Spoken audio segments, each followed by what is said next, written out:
Denise Raw and Noelle and Derek and Jasper Whitliff come on up.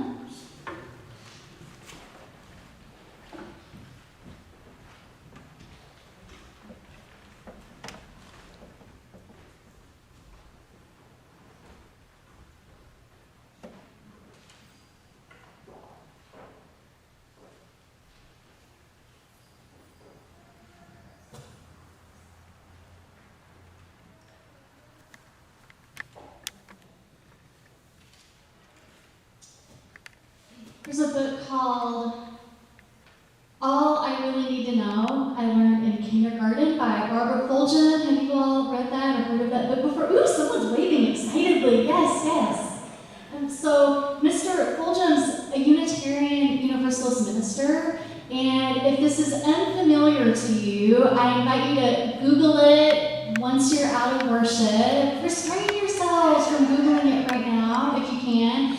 He has 16 very good points for all of us. I'm going to lift up just a few right now. He says, share everything, don't hit people, clean up your own mess, say you're sorry, take a nap every afternoon. That's your homework, everybody. Yeah. And finally, be aware of wonder. Be aware of wonder. And so as a pastor, I often like to riff off of his book title and say, everything I really needed to know about ministry, I learned at UU Camp. So I was a UU Camp director for 13 years, and it's really where I felt my initial call into the ministry, working with children and high school youth, and then later families and young adults.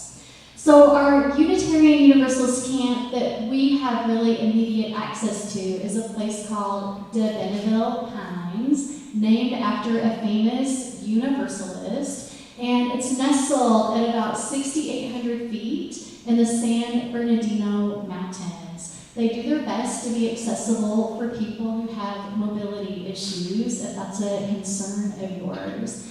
And so in my own experience, probably like a lot of you, I get so caught up in everything that is our lives down here in Pasadena, in the LA area. I get caught up in all the chores and never seem to get done, and I have to do some of them multiple times a day. The dishes, why? All the time.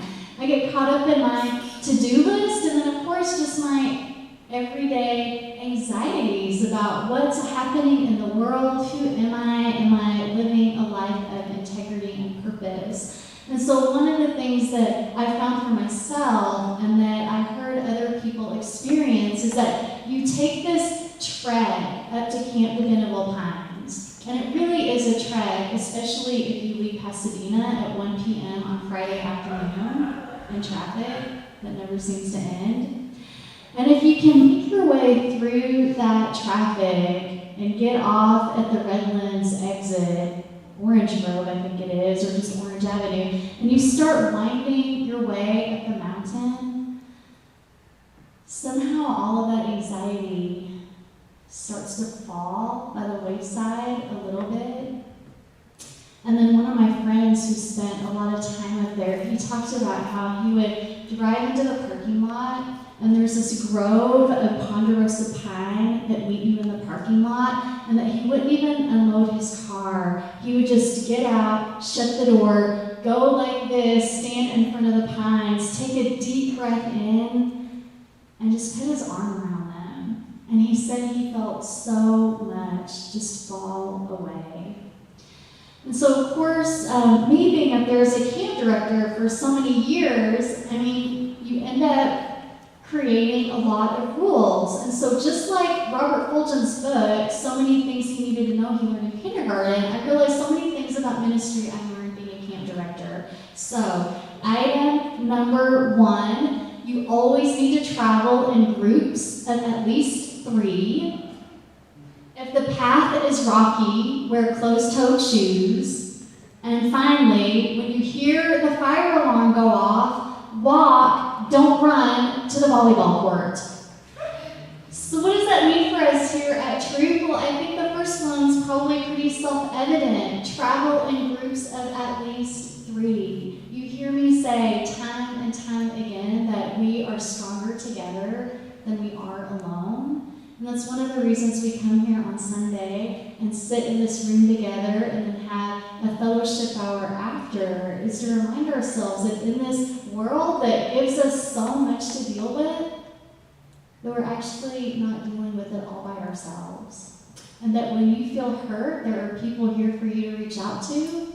And that when someone else feels hurt, that you yourself are someone who is available to hold a container for them and their pain and confusion, or even their joy and their happiness, but to just experience some of life with them. And so the bit about wearing closed-toed shoes. So as a camp director, you would think that I always follow the rules. But of course, there was one time where I did not wear closed-toed shoes on the rocky pathway. I wore flip-flops, and I broke my toe that day. Yeah, so I learned my own lesson about wearing closed-toed shoes, but what does that mean here at Troop? I mean, I have open-toed sandals on right now. But when I think about closed-toed shoes here, I think about the importance for all of us to be mindful of what our own physical and emotional boundaries are, and that we don't bleed our emotions all over other people. And that also, when it comes to physical boundaries, that we're really mindful that some people have a very different sense of physical space even than we do. And so one of the practices that I try to be intentional about here, I mean, we're a pretty huggy bunch of folks, and I try to always ask people, hey, are you accepting hugs today? And sometimes they are, and sometimes they're not, and it just helps me keep my closed-toed shoes where they need to be.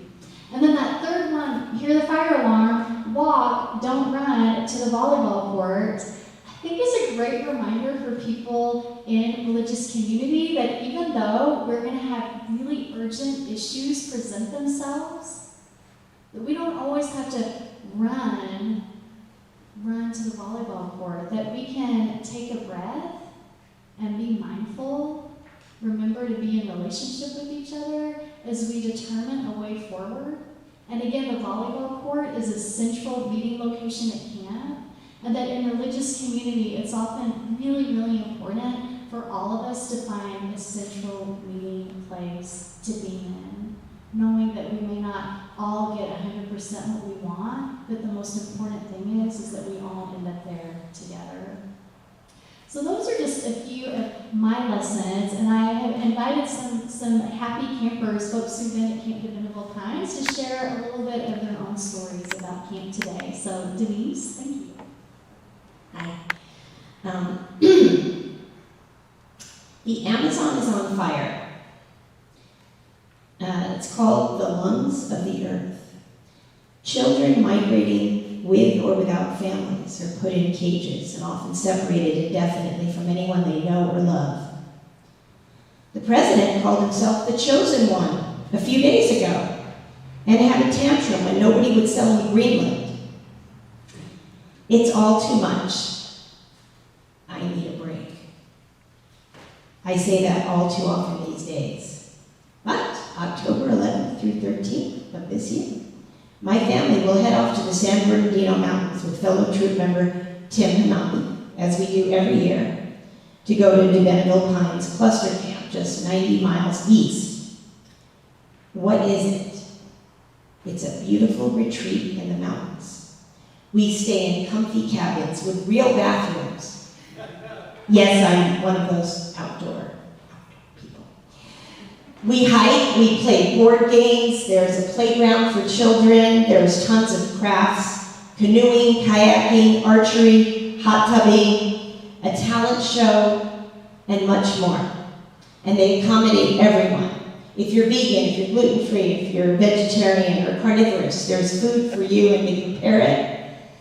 And it's ready for you, and we all eat together in the dining hall. We worship together on Sunday morning if you choose. And it's a 3-day weekend of fun and fellowship. It's so peaceful there. People live there year-round, including an adorable standard poodle named Daisy Doodle. And no one makes you do anything. If you choose, you could just walk around the camp, take naps, relax, or read by the fire. Renew, regenerate, refresh, October 11th through the 13th. And then we can go back to talking about the 2020 election and saving the planet with renewed vigor.